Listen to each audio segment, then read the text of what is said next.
Je vous remercie, Monsieur le Président. Merci, Monsieur Hetzel, de 74. Merci beaucoup, Monsieur le Président. Je veux effectivement aller dans le même sens, tout simplement parce que tout à l'heure, ce qu'a dit Madame Avia est faux.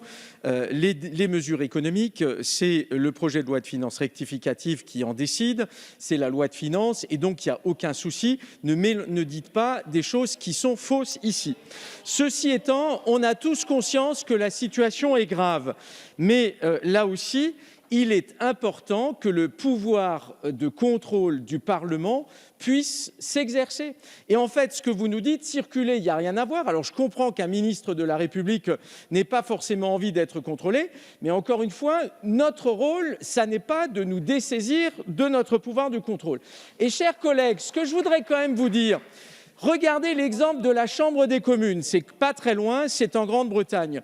Durant la Seconde Guerre mondiale, toutes les après-midi, le Premier ministre britannique Winston Churchill rendait compte au Parlement de toutes les actions qui étaient menées. Alors manifestement, je me rends compte qu'effectivement, nous n'avons pas de volonté de la part de ce gouvernement de rendre compte, et je considère que c'est extrêmement grave parce que le minimum, on peut vous donner des possibilités pour agir, mais vous devez rendre compte ici parce que si nous siégeons, c'est parce que nous représentons la nation.